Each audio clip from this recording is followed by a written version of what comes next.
بسم اللہ الرحمن الرحیم۔ السلام علیکم ورحمت اللہ وبرکاتہ۔ عابدراجہ چینل کی طرف سے آج میں اپنے دوستوں کو رسول اللہ صلی اللہ علیہ وآلہ وسلم کا ایک فرمان سناؤں گا۔ دوستوں، اس سے پہلے میں اپنے دوستوں کو بتانا چاہتا ہوں کہ ہمارا مسجد کا پروجیکٹ چل رہا ہے۔ انشاءاللہ ایک دو دن میں ویڈیو آپ تک پہنچا دوں گا۔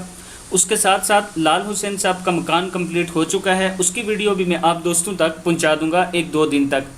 آج جو میں اپنے دوستوں کے ساتھ ویڈیو شیئر کر رہا ہوں، یہ غربت اور افلاس کی ایسی ویڈیو ہے کہ میں بھی 10 سیکنڈ سے زیادہ یہ ویڈیو نہیں بنا سکا، اس لیے کہ جس گھر میں یہ بزرگ آپ کو نظر آ رہے ہیں، یہ 4 بھائی تھے جن میں سے 2 فوت ہو چکے ہیں، 2 بیوہ اس گھر میں موجود ہیں، اور 2 بھائی جو ابھی زندہ ہیں وہ دونوں فالج کے مریض ہیں۔ آپ ان کی دعا سن سکتے ہیں۔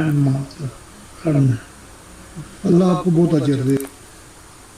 اب دوستو، جو ان کی 2 بیوہ ہیں، بابیاں ہیں، ان میں سے ایک کے پاس گھر ہی نہیں سرے سے، وہ کسی کے گھر میں رہ رہی ہیں، یعنی ان کے بچی، جو ایک بچی ہے وہ یتیم ہے، اور ان کے لیے رہنے کے لیے گھر بھی نہیں ہے ان کے پاس۔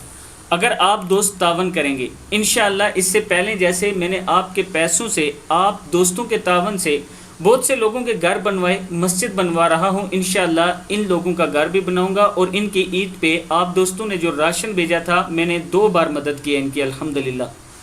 میں اپنے دوستوں سے گزارش کروں گا، یہ میرا واٹس ایپ نمبر ہے، اس پر آپ مجھ سے رابطہ بھی کر سکتے ہیں۔ ایزی پیسہ اور جائز کیش اس پر موجود ہے۔ بس جو پیسے آپ سینڈ کریں گے اس کے بعد آپ نے ایک میسج مجھے کر دینا ہے کہ اس مقصد کے لیے میں نے پیسے سینڈ کیے ہیں۔ تو شروع کرتے ہیں۔ بسم اللہ الرحمن الرحیم۔ اللہ کی رحمت کیسے گنہگار بندوں کی طرف متوجہ ہوتی ہے۔ نبی اکرم صلی اللہ علیہ وآلہ وسلم نے ارشاد فرمایا، حضرت ابو ہریرہ رضی اللہ تعالیٰ عنہ فرماتے ہیں کہ رسول اللہ صلی اللہ علیہ وآلہ وسلم نے ارشاد فرمایا، اللہ رب العزت ارشاد فرماتے ہیں کہ میں اپنے بندوں کے گمان کے مطابق ان سے معاملہ کرتا ہوں۔ جب وہ مجھے یاد کرتے ہیں تو میں اس کے ساتھ ہوتا ہوں، اور اگر وہ مجھے اپنے دل میں یاد کرتے ہیں تو میں اسے اپنے دل میں یاد کرتا ہوں، اور اگر وہ مجھے کسی گروہ جماعت میں یاد کرتے ہیں تو میں بھی اسے ایسی جماعت میں یاد کرتا ہوں جو اس جماعت سے بہتر ہے، اور اگر وہ ایک بالشت میرے قریب ہوتے ہیں تو میں 1 ہاتھ ان کے قریب ہوتا ہوں، اور اگر وہ 1 ہاتھ میرے قریب ہوتے ہیں تو میں 2 ہاتھ اس کے قریب ہوتا ہوں۔ اگر وہ میری طرف چل کر آتے ہیں تو میں اس کی طرف دوڑ کر آتا ہوں، میری رحمت دوڑ کر اس کی طرف متوجہ ہوتی ہے۔ صحیح مسلم کی حدیث ہے۔